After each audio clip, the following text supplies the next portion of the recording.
But I want to start this conversation by saying that a lot of us who are listening to me, many people tell you that you should become your own boss. They tell you that it pays to become your own boss, to own something, to start a business, and so forth. But one of the things we're going to learn today is that when you start a business, in a sense, you become your boss. You take control of your time. But the truth is that in real terms, the boss of that business is not you. Right? And it translates to 4 hours of strategic thinking dedicated to you and your business. Trust me, this experience will last you a lifetime. Why is it important? Because every interaction with you creates a perception, an opinion. The customer forms an opinion of you by reason of what they're experiencing. I just forgot about the account completely. So I feel Nigerian banks, they have a long way to go in customer service. Very long great. way. Thank you for that. So in the context of that, your experience, which of these words strike you? First of all, I felt there was no empathy. No empathy, good. Yes. Then the confusion, because they couldn't tell me exactly what was the clarity of the process. Yes, they couldn't tell me, okay, this is what was wrong, because I requested for another MasterCard and still the same experience. So that's like 2,000 plus now gone, and I couldn't still use the ATM card. Okay. So at this point, I had to go to this customer service. What is happening? The person who is paying you is the boss. Without income, you do not have a company. So part of your objective is to create an experience for the customer end to end that makes that customer a very happy boss. And I asked her a simple question. If you are working for Tony Elumelu or Jim Ovia, and he says, I want sugar in my coffee, are you going to say, excuse me, sir, the sugar is not healthy for you? No. And are my channels drawing more customers or pushing them away with the way I manage them? Very important. So there's a question from Akwete. She says, Mr. Igiri, I have a question. What do you do to difficult clients? The client is never pleased, no matter the various measures you put in place. Now, it's like asking, what do you do to a difficult boss? Remember, the customer is your boss. And I said before, if your boss is very difficult and you can't match his level of excellence, what do you do? What do you think, Amma? It's one word. It's one word, though. You resign, right? Yes. You resign because no, but that's the truth. So in the case of a customer, it comes to a point where he says, "Oh, I can't serve this customer. Oh, I'm sorry, I can't serve you." So that means you are willing to let go of that money. Sir, please, if I may come in, sorry for cutting you. Go ahead. Some clients' expectations are so unrealistic. Yes. According to the level at which you're currently playing. But you see, the way you open up in your attitude to them will determine whether you'll be able to elevate to that next level. Because I can tell you that there are places they go to where they don't complain as much as to you. Messy process. I appreciate you.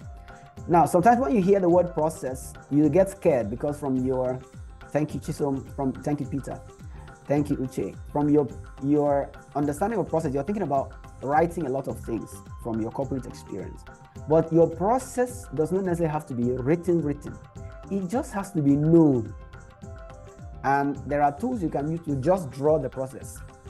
If you go to draw.io, you can just draw block. This is where we start. When you walk in, please sit down.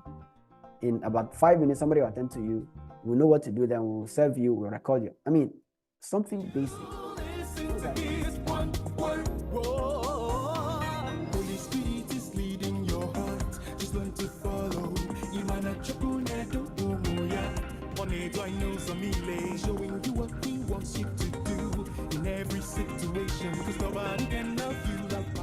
Company, they made detergents, right? So they decided they wanted to improve how their detergents pleased their customers. So they decided to do a sampling by visiting housewives who were using their detergents to, wash their clothes.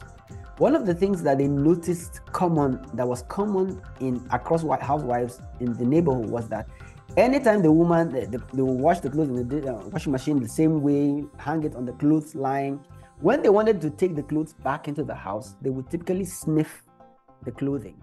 So don't give certain kinds of impressions. It's as simple as saying, I'm sorry, I didn't pick, I'm getting back to you, or send a message. But try as much as possible that when you Phone call is your channel for business. Don't let it ring more than twice. Pick every call, respond to every message within a time that you can afford. It may not be twice, it may not be 24 hours, but set a time. Let it be part of your job. Important. And it's not something you may perfect on day one, but have that attitude so that gradually you are creating a system that removes the confusion on the part of the customer when they come into your space. Expectation. What promises are you making to your customers? Do you just want them to go away, or do you really have capacity to deliver? And this happened to me when I was much younger. You are in a service that somebody walks in, you're too busy, the person asks you, yeah, we'll do it, don't worry, we'll do it. Meanwhile, you've not thought through how you are going to do it. You just want the person to go away. Some relevant information, right? Some people's website landing page is too complicated. If it's too complicated, the customer is pushed away. He doesn't even know where to start. Try to use the key relevant information to pull the person in. When the person engages you, you now begin to go deeper. So we try to keep the landing page simple, basic information. It can be it's the same concept with a website, with a Facebook page, with a LinkedIn page, with a WhatsApp, whatever it is. Keep it simple to start with. Don't make your too many colors, too much complication. Right. Number 4, predict, anticipate needs and prepare. So you see pattern. You see the difficult customer that Amma is talking about. You now start asking yourself, how can I create a product for high profile partners that are very particular about certain things so that I can meet their needs in the future, now that they are hinting me on their needs? That's how you improve. That's how you grow. Listen. And Uche mentioned the issue of feedback. Listen to feedback. What are they saying about you? What are they saying about your service? And then respond. The first one was, I used to be on the service desk in Airtel Nigeria in between 2007 and 2009. During that time, our job was picking calls, recording incidents, following up on the engineers who were doing the work and so forth. So we had to pick a lot of calls, and we had access to a desk phone that could call out. So one period of my life, I think I was looking for a house, or there was something I was looking for.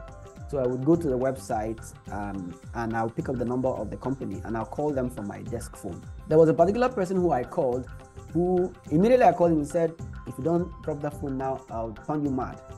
That's what he said. So I was shocked because, like, really, I'm calling you on your phone and you're talking about turning me mad. So before I even started answering, he said, you think I'm joking? Then he made an incantation in Yoruba. And then I actually felt the energy from the incantation. So then I revolted and I dropped the phone. So then I started thinking about what's the issue here. Later on, I thought about why he may have reacted like that. You see, it's not working technically or not. The point is, first of all, address the concern. And Chisom again told the story that is similar to that. Konga has a partner that does delivery. They were unable to deliver to her. Konga took it upon themselves outside their normal way of working to solve that immediate problem, so that you keep the person happy first. Then they can go back and start having internal conversations with their partner. So that's an incident. Something went wrong. Do you record when things go wrong so that you can learn from it? Are there people you need to tell? Escalation. Maybe your receptionist knows some experiences. But the point is, back to your question, Ima, is that we will send you the recording, the full recording with voice and everything after this call. And I'll talk about the quiz as well. Yeah, thank you so much. Any other feedback question? One more. Take the opportunity. One more. Right. All right. Hello, good evening. Good evening, Samuel. Great to hear your voice. Go ahead. Yeah, sorry, I think you called my name and then just the network decided to play foul on me. Thank you. It's actually great to be here, and I've learned a lot. The network in this part of where I stay is actually very, very not so good. But I think from the periods I've learned so much, and just want to say thank you for sharing this deep insight with us. To be sure that, I don't know for others, but I'm sure going to put them to use. And I'm just starting to run a company. So it's just new. If I'm not sure anything really has started, but it's good to hear these things from the onset so that you know what to do